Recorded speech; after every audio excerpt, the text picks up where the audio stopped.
Ok, circunstancias y propósitos de Pablo al escribir la segunda carta a Timoteo.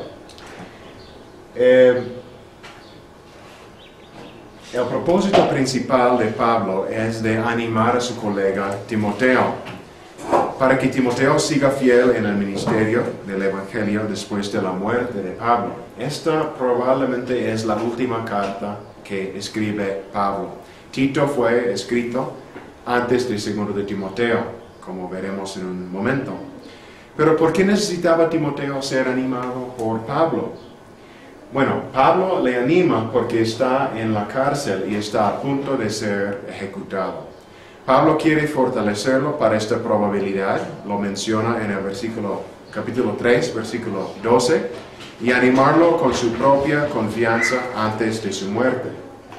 La otra cosa es que había muchos colegas, muchos compañeros que abandonaron a Pablo. Y Pablo quiere asegurar que Timoteo no termine como ellos. La otra cosa es que por algunas de las cosas que Pablo escribe, nos parece que el ministerio ha sido duro para Timoteo. En el trasfondo hay la presencia de falsos maestros, y es posible que Timoteo cayó en la trampa de sobrecalentarse en discusión con sus oponentes, y eso ha afectado adversamente a su ministerio. O posiblemente los instructivos que Pablo le dio a Timoteo en 1 de Timoteo no ayudaron a poner orden en la iglesia en Éfeso. Otro propósito para esta carta es de pedir que Timoteo le venga a acompañar a Pablo en sus prisiones antes de su muerte, y que traiga consigo a Marcos y algunos efectos personales de Pablo. ¿Quiénes son estos oponentes o falsos maestros en Éfeso? El nombre Himeneo aparece en 1 de Timoteo 1:20 y 2 de Timoteo 2:17, el mismo nombre en ambas cartas. Y también el nombre Alejandro, el herrero, aparece en 1 de Timoteo 1:20 y 2 de Timoteo 4:14. Es posible que tanto el Himeneo y el Alejandro de la primera carta son los mismos en la segunda carta. Tenemos que ubicar esta carta, aceptando a Pablo como autor, dentro de los eventos mencionados en esta carta en la vida de Pablo. Pero como los datos de 2 de Timoteo y los de 1 de Timoteo y Tito no caben fácilmente dentro de la narrativa que tenemos en el libro de Hechos, tenemos que buscar otro momento para su redacción. En Hechos y en las cartas escritas durante su encarcelamiento en Roma, como las cartas a los Filipenses, Colosenses y Filemón, vemos estos datos: que Timoteo y Marcos estaban con él en Roma y que Pablo no había estado en Asia Menor por más de 2 años. Había pasado 2 años en la cárcel en Cesarea antes de su viaje por el mar, su náufrago y su llegada a Roma. Y Pablo en esas cartas estaba optimista en cuanto a su liberación de la cárcel. Pero ahora, en esta carta, de 2 de Timoteo, hay un cambio de tenor en la perspectiva de Pablo. Ahora Pablo dice que está en la cárcel, como era antes cuando escribió esas otras cartas. Probablemente en Roma, otra vez, donde Onesíforo lo visitó, dice en 2 de Timoteo 1, 16 y 17. Y donde Onesíforo dio una defensa legal de su caso. Pero ahora los detalles son muy diferentes. Escuchen, Pablo ya no tiene el mismo optimismo de ser liberado. Él cree que está a punto de ser ejecutado. ¿Qué dice 2 de Timoteo 4, 6? Yo por mi parte ya estoy a punto de ser ofrecido como un sacrificio, y el tiempo de mi partida ha llegado. Entonces es un mensaje de un hombre que sabe que le queda muy poco tiempo. Aparte, Timoteo ya no está con él, ni Marcos tampoco. Entonces no tienen los mismos compañeros. Y la otra cosa es que al escribir esta carta, Pablo parece haber estado en Asia Menor un poco antes de escribir. Y porque dice que dejó a Erasto en Corinto y Trófimo en Mileto y dejó su capote en Troas. Entonces parece haber estado recientemente en Asia Menor. Estos detalles nos llevan a entender que Pablo fue liberado de su primer encarcelamiento después de los acontecimientos de Hechos, y que cuando escribió esta carta estaba en la cárcel en Roma por segunda vez. Es lo que parece ser.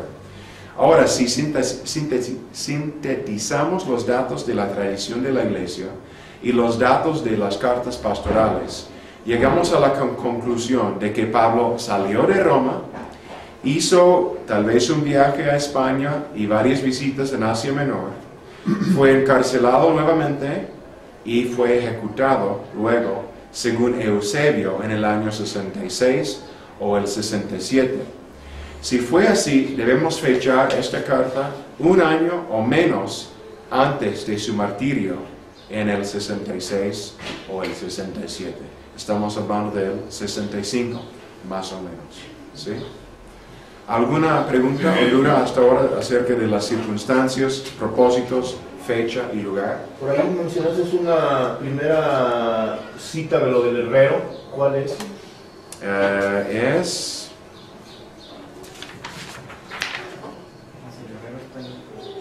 A ver. 4:14 es la segunda. La segunda, la primera de Timoteo 1:20. Correcto, gracias. Entonces, ¿Pablo llegó a ir a España? Pues no sabemos, pero puede ser. Porque Puede ser. algo que se comenta mucho es que si hubiera podido ir Pablo a España, no hubiera caído España. Bueno, ya ves que es completamente una nación católica al extremo, ¿no? Sí, Que pero... si hubiera podido ir Pablo, a lo mejor se hubiera salvado, ¿no? Pero acuérdese que la división entre la iglesia protestante y católica no sucedió hasta el siglo XVI. Ajá. Entonces el cristianismo católico sí llegó a España. A lo mejor Pablo tenía algo que ver con eso, ¿no? Pero España tiene una historia compleja, porque también entraron los musulmanes en el siglo VIII, empujaron los católicos, y luego con Fernando y Isabela en el siglo XV empujaron los moros hacia África del Norte, ¿no? Y ese argumento no tiene caso porque Pablo llegó a Roma y eso fue la sede de la Iglesia Católica Romana. También igual. ¿Me explico? Sí. O sea, la iglesia romana nace del ministerio de Pablo. En Roma. Sí, Sí. cierto. Pero el hecho de que si haya ido o no, o haya llegado o no a España, pues no podemos decir con mucha certeza. Es posible. Es todo lo que podemos afirmar. ¿Sí? Okay. Bueno, vamos a ver un poco el contenido de esta carta. Introducción, acción de gracias y ahora el cuerpo. Y vamos a mencionar 4 secciones del cuerpo de esta carta, del capítulo 1, versículo 6, hasta el capítulo 4, versículo 8. La primera sección son los encargos solemnes a Timoteo, o a que Timoteo sea fiel en su ministerio. Tenemos esto del 1, versículo 6 al 2, 13. Tenemos el resumen del Evangelio, tenemos el testimonio de Pablo, otra ronda de encargos, ejemplos de infidelidad y fidelidad, el mal ejemplo de los de Asia, el buen ejemplo de Onesíforo, otra ronda de encargos en el capítulo 2, del 1 al 3, 3 ilustraciones de la fidelidad, una exhortación a la contemplación de las ilustraciones, y el ejemplo de Pablo y su propia fidelidad al Evangelio. Y al final, una afirmación doctrinal de la fidelidad de Dios.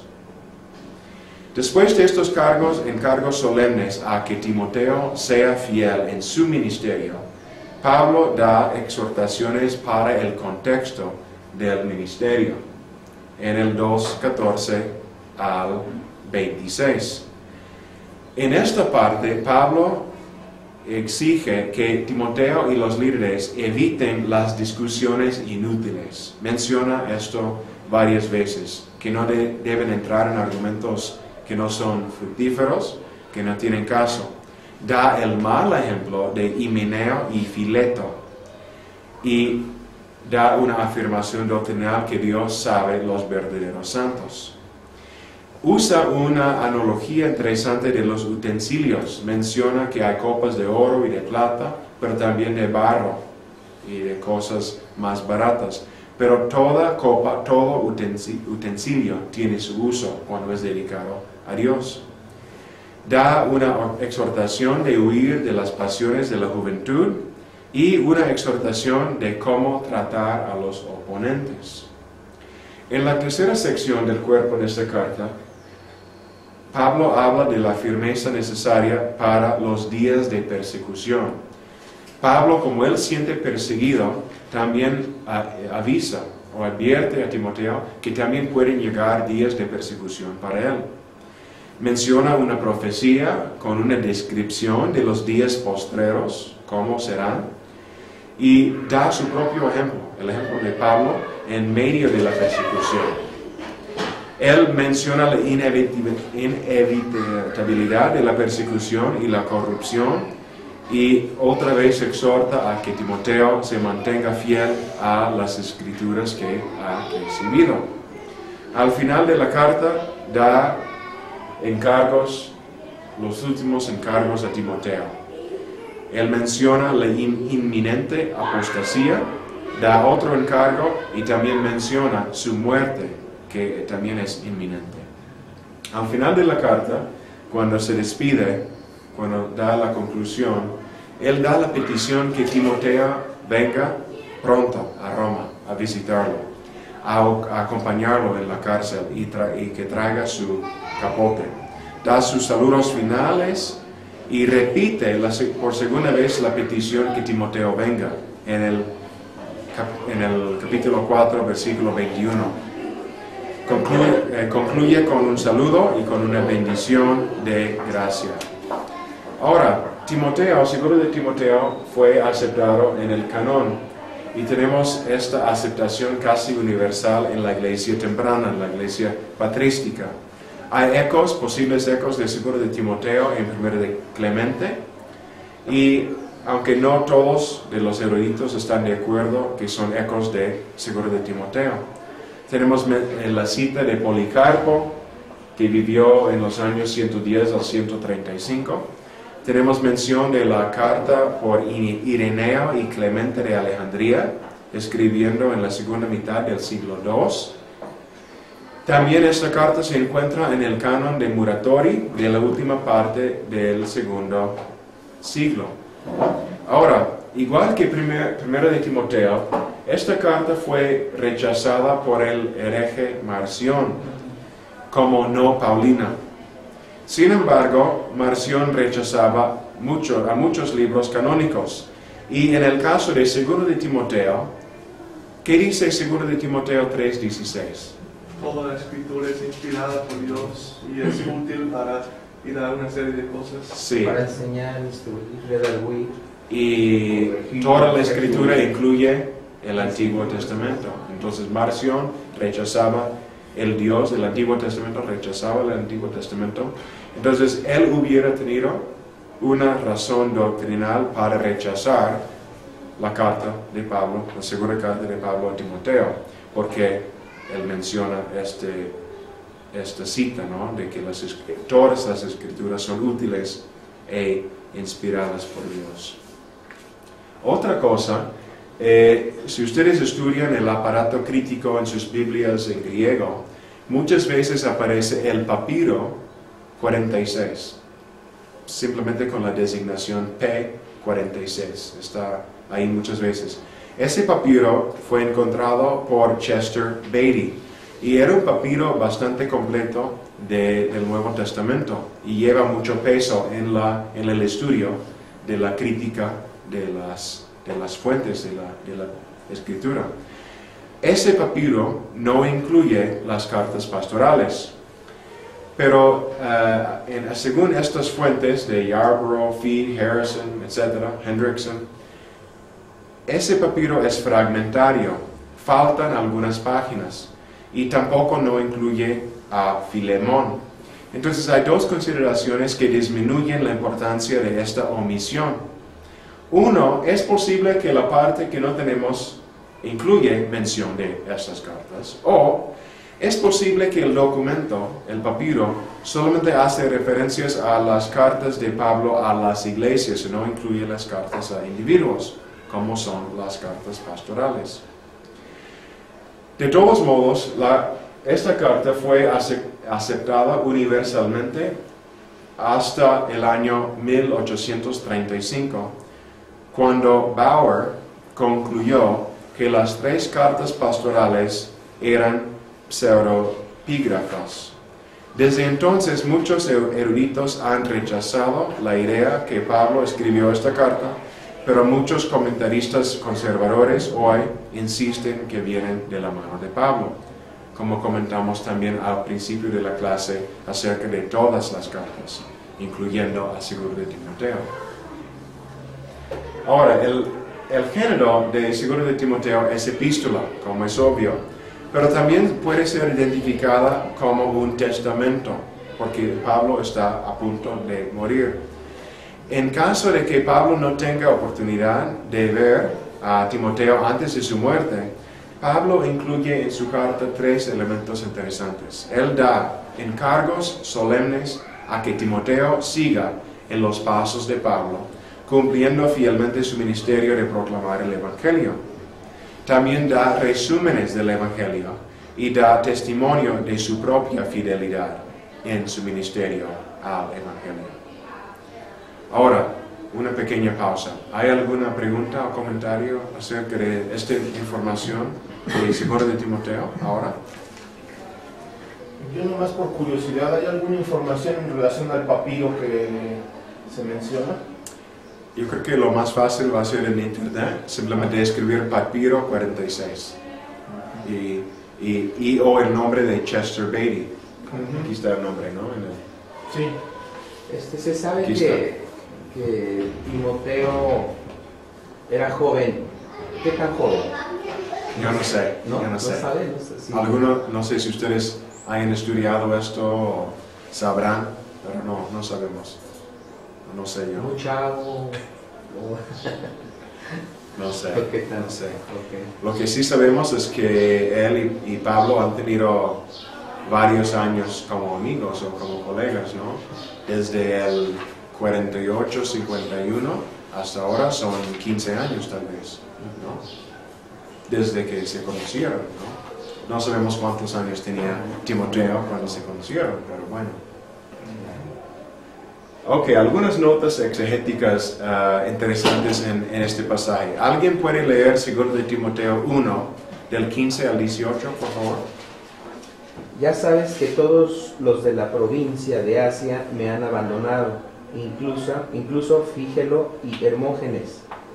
Que al Señor le conceda misericordia a la familia de Onesíforo, porque muchas veces me dio ánimo y no se avergonzó de mis cadenas. Al contrario, cuando estuvo en Roma, me buscó sin descanso hasta encontrarme. Que el Señor le conceda hallar misericordia divina en aquel día. Tú conoces muy bien los muchos servicios que me prestó en Éfeso. Ok. ¿Esa es la versión Reina Valera? Así es. Ok. No, es internacional. Perdón. Es que Pablo hace un pequeño juego de palabras que no se escuchó en la nueva versión internacional. Pablo dice que Onesíforo, quien halló a Pablo, porque dice que lo buscó en Roma hasta encontrarlo en Roma, en la cárcel, que el Señor le conceda encontrar o hallar gracia o misericordia en aquel día. Entonces es un pequeño juego de palabras, el que me encontró, que encuentre. Y también en 2 de Timoteo 2, del 9 a 10, hay un pequeño juego de palabras con la palabra cadena. Podemos escuchar a 2 de Timoteo 2, del 9 a 10. No, adelante. En el cual sufrió penalidades hasta prisiones a modo de malhechor, mas la palabra de Dios no está presa. Por tanto, todo lo soporto por amor de los escogidos, para que ellos también obtengan la salvación que es en Cristo Jesús con gloria eterna. En esa versión es de presa, y en la nueva versión internacional Es encadenada. La palabra de Dios no está encadenada. Aunque yo estuve en cadenas, la palabra de Dios no está encadenada, ¿no? Es interesante eso.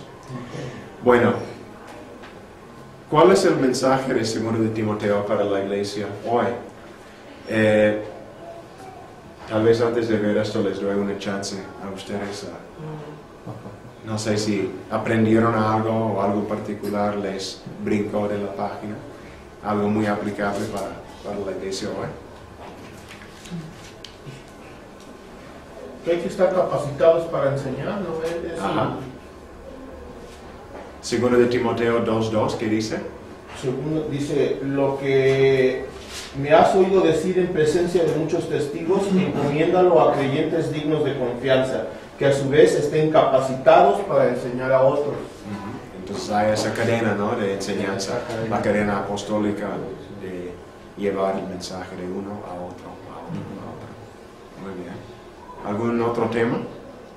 Pues sí, digo, está lleno de muy buenos consejos, de exhortaciones, encargos respecto a cómo perseverar en la fe.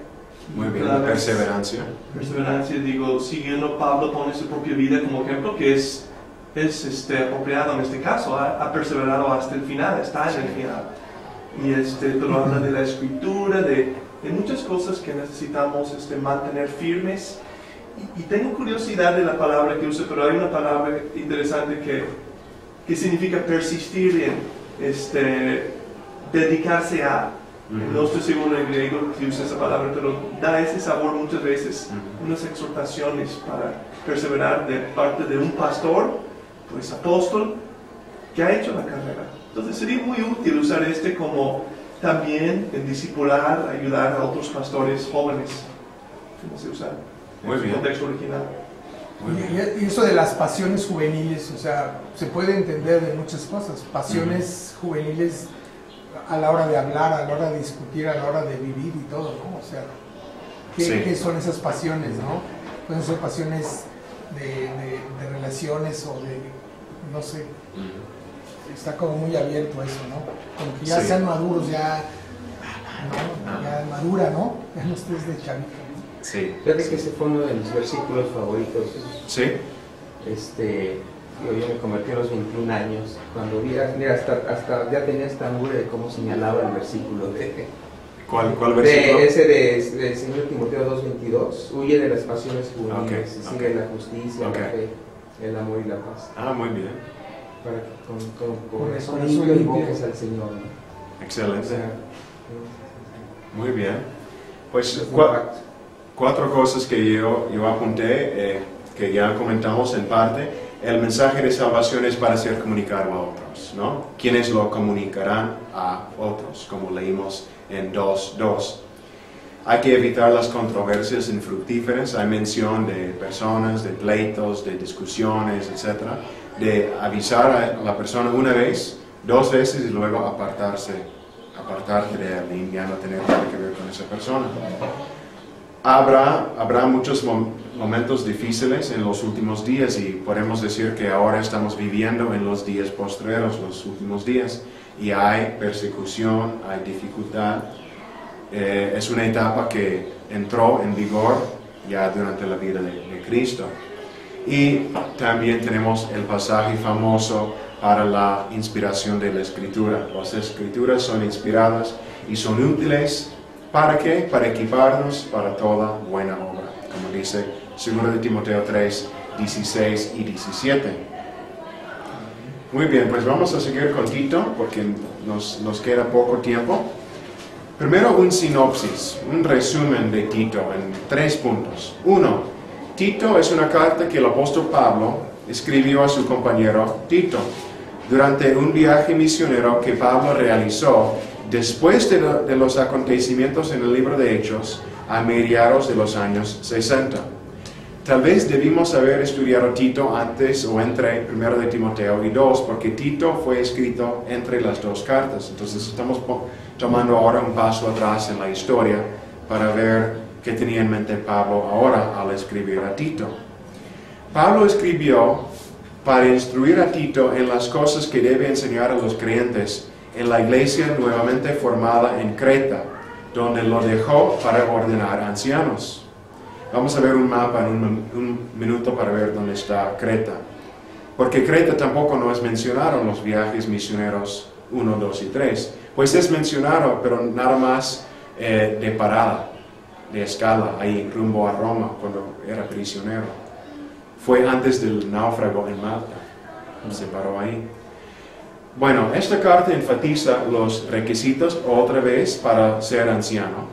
La sana doctrina para combatir la falsa enseñanza y detener la división, la sumisión a la autoridad y las buenas obras para adornar el Evangelio ante los ojos de la sociedad más amplia.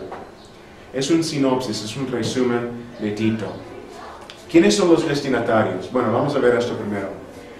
Aquí está Creta, aquí está Grecia, Asia Menor, Creta. Es la cuarta isla más grande en el mar Mediterráneo. No estoy seguro cuáles son las otras tres. Obviamente Cipro, ¿sí se dice Cipro en español? Chipre, perdón. Chipre es más grande. Pablo también visitó Chipre con Bernabé desde Antioquía. Y parece que cuando fue llevado desde Cesarea a Roma, pasaron tiempo en Creta, brevemente, y luego fue el náufrago en Malta, y luego llegó a Roma. Pero parece que durante su cuarto viaje misionero, después de España, si llegó a ir a España, visitó a Creta. De hecho, esto no incluye, estas líneas y rayas no incluyen el cuarto viaje, pero a lo mejor regresó a Creta, y luego a Éfeso, Macedonia, etc. Pero por algo hay una iglesia establecida ahora en Creta. Pero no sabemos cuándo o cómo Pablo ministró ahí. Pero tenemos la carta a Tito, donde instruye a Tito a nombrar y nombrar ancianos, ordenar ancianos y llevar a cabo el ministerio ahí. Tito es mencionado en otras cartas también como compañero de Pablo. Era compañero de Pablo en algunos de sus viajes misioneros y fue encargado para asignar ancianos en la iglesia en Creta después de que Pablo y sus otros colegas salieron para otros lados. ¿Qué dice Tito 1.5, por favor? Tito 1.5. Jorge, tal vez Jorge puede leer esto. Tito 1.5 dice: por esta causa te dejé en Creta, para que corrigieses lo deficiente y establecieses ancianos en cada ciudad, así como yo te mandé. Ahí tenemos un pequeño dato histórico del trasfondo. Te dejé en Creta para que hicieras esto y el otro. Pablo escribe a Tito, pero como las cartas apostólicas fueron leídas en los cultos, Pablo está comunicando a los de la iglesia también indirectamente, para que ellos respeten la autoridad de Tito y para que vivan en una manera o en la manera que Pablo indica en su carta. Bueno, ¿cómo y cuándo escribió Pablo esta carta? En Hechos 27 menciona que Pablo estuvo en el puerto en la isla de Creta cuando viajó a Roma como prisionero, como yo ya mencioné en el mapa. Sin embargo, no debemos imaginar que el ministerio de Pablo en Creta, mencionado en su carta a Tito, fue llevado a cabo en esa ocasión. Fue más tarde. Además, Hechos, en ninguna parte, no menciona que Pablo fue a Nicópolis durante los viajes misioneros mencionados en el libro de Hechos. Así que esta carta probablemente fue escrita durante el viaje misionero de Pablo, que él tomó después de su primer encarcelamiento en Roma y un poco antes de su muerte a mediados de los años 60. Pablo escribe rumbo a Nicópolis. ¿Qué dice Tito 3.12, por favor? Tito 3.12. tan pronto como te haya enviado a Artemas o a Tíquico, haz todo lo posible para ir a Nicópolis a verme, pues he decidido pasar ahí el invierno. Quería ver si aparece Nicópolis aquí en el mapa, pero no. Pero dice aquí en mis apuntes que Nicópolis está por el lado occidental de Grecia. Por Grecia, ¿no? Sí, esto es Grecia. A lo mejor por aquí. Está abajo a donde dice la C, a donde está la C, ¿Cuál C? de Corintio, juntito, ¿aquí? ahí está. ¿Aquí? Ahí está. Ah, ok. Muy Ahí bien. es Nicópolis. Entonces no está lejos de Creta, ¿no? Pero él está rumbo a Nicópolis Sí, ahí está. cuando manda la carta, cuando escribe la carta. Muy bien. Las circunstancias y el propósito, los propósitos de Tito. Pablo no quedó favorablemente impresionado por la gente de Creta. Él cita con aprobación un cretense que dijo que los cretenses son mentirosos, brutos y glotones. ¿Qué dice Tito 1:12, por favor? Uno de ellos, su propio profeta, dijo: los cretenses, siempre mentirosos, malas bestias, glotones ociosos. Y luego Pues, 13 También, dice, perdón. y es la verdad. Es bueno mencionar eso también. Okay. Entonces está de acuerdo con su propio profeta, ¿verdad? Pues la iglesia en Creta era una nueva iglesia, ¿no? Y el hecho que los cristianos en Creta que necesitaban escuchar las instrucciones más básicas acerca de la conducta moral, como no ser adictos al vino, amar a sus familias, no robar, nos da la impresión de que no eran de la mejor calidad los convertidos, ¿verdad? Bueno, también había falsos maestros entre ellos y personas divisivas. Ellos profesaban conocer a Dios, pero en realidad lo negaban. Sus enseñanzas venían del judaísmo. Menciona circuncisión, mitos judíos, discusiones inútiles acerca de la ley. Y estos falsos maestros están corrompiendo hogares enteros y causando divisiones. Aparte, algunos buscaban ganancias deshonestas. Es evidente que Pablo escribió para instruir a su compañero Tito acerca de las enseñanzas éticas y doctrinales que debe impartir a la iglesia en Creta.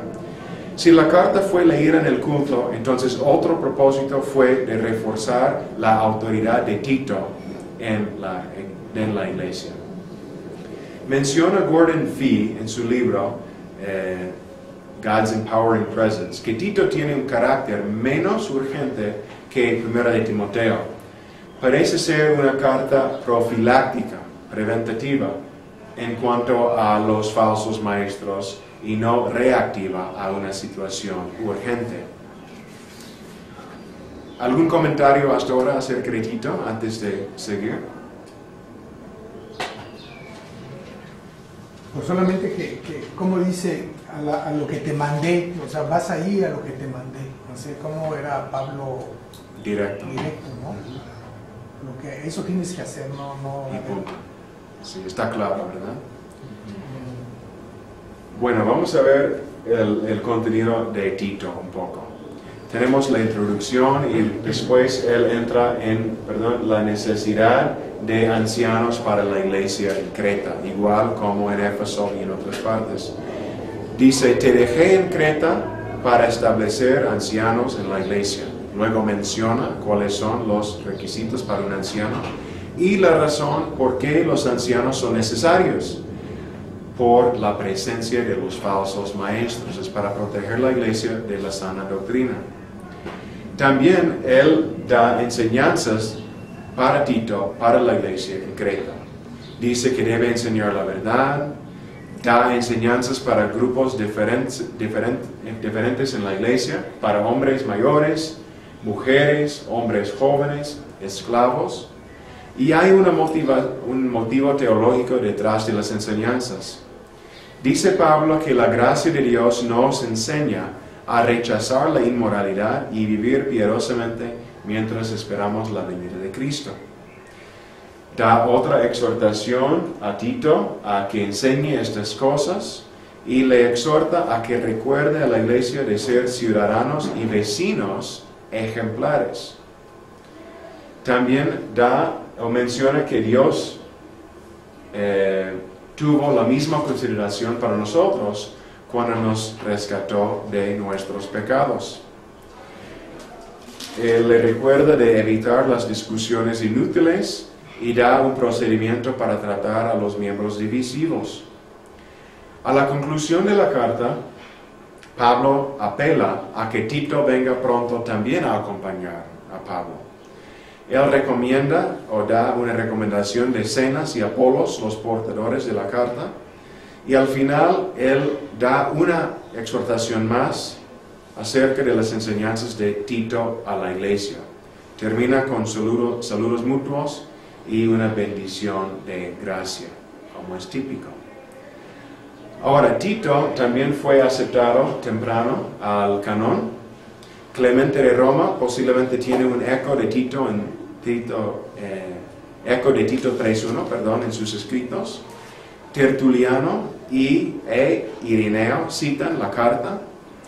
Y Tito no aparece en el canon de Marción, pero desde el fin del segundo siglo fue universalmente reconocida como una carta de Pablo. Gordon Fee, en su comentario sobre las cartas pastorales, dice que su similitud a 1 de Timoteo ha causado una negligencia benigna en cuanto al estudio de esta carta. Y tal vez es nuestra experiencia también que no se enseña Tito mucho. Pues es una carta chiquita, a lo mejor hemos tenido un estudio en la iglesia acerca de Tito o algunas predicaciones, pero por su similitud a 1 de Timoteo, a lo mejor ha sido ignorada un poco. Ahora, desde el siglo XIV, algunos eruditos han negado que Pablo era el autor, pero hoy algunos eruditos respetados como Fee, Knight, Mounts y Speck defienden una autoría paulina. Es lo que afirma Marshall en su comentario. Ahora, Pablo hace mucha mención de la autoridad. Es un tema en este libro, el tema de la autoridad. Él menciona la sumisión y la obediencia esperada de los creyentes, por un lado. Menciona la desobediencia y la insubordinación de los inconversos. Menciona la reprensión, la amonestación y la disciplina que Tito necesita ejercer.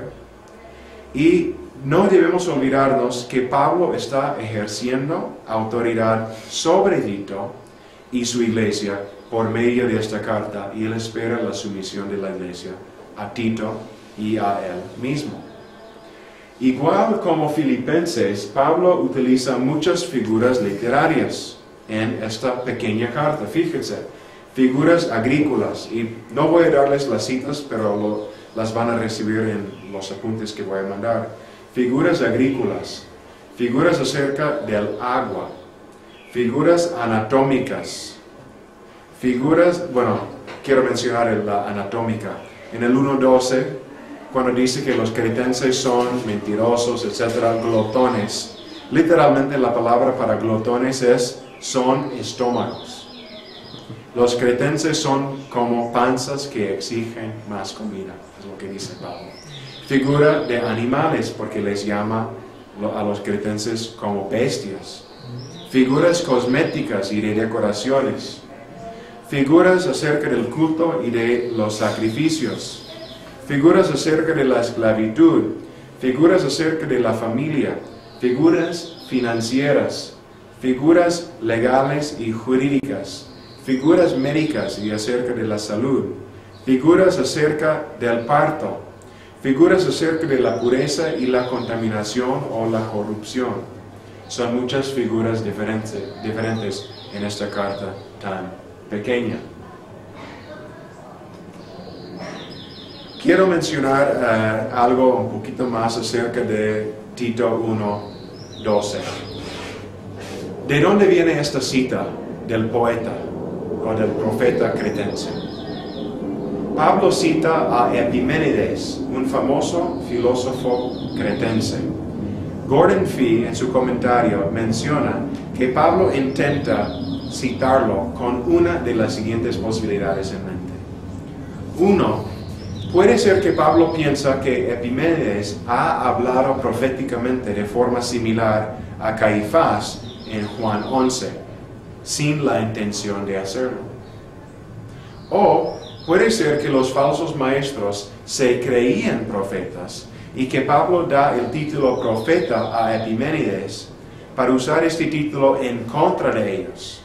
¿Ustedes se creen profetas? Pues uno de sus propios profetas dice que ustedes son brutos. Pero Gordon Fee prefiere otra opción o otra interpretación. Él dice que Pablo menciona esta cita con este propósito. Dice que Epiménides fue reconocido como profeta en el mundo antiguo. Hasta Aristóteles habla de la habilidad de Epiménides para adivinar. Y Pablo acepta este título para Epiménides, porque en esta ocasión el filósofo pagano tenía mucha razón. La otra cosa interesante de esta cita del mentiroso es que algunos han señalado que técnicamente, si todos los cretenses siempre eran mentirosos, entonces Epiménides, el autor de la cita, estaba mintiendo también, porque él fue cretense. ¿Sí? Es un ejemplo de la paradoja del mentiroso. Si Epiménides, el cretense, siempre era mentiroso, entonces fue una mentira cuando dijo que los cretenses siempre son mentirosos. Pero si lo que dijo Epiménides era cierto, entonces él mismo era un ejemplo que contradice lo que dijo. Es la paradoja del mentiroso. Recuerdo un profesor que tuve en la universidad, un profesor de filosofía, que puso una de las profecías, o ¿cómo se llama?, de las galletas chinas, en los restaurantes chinos, ¿cómo se llama? La galleta de la suerte. De la suerte, ¿no? O de la fortuna. Y lo abrió y ¿saben qué dijo su suerte dentro de la galleta? Dijo: nunca confíes en las suertes de galleta de fortuna chinas. ¿No? Entonces es casi la misma idea aquí, ¿no? Es una paradoja, ¿verdad? Algo que encontré en mis estudios para esta clase interesante fue comunicado a mí a través de Gifford, quien estudió un erudito Towner.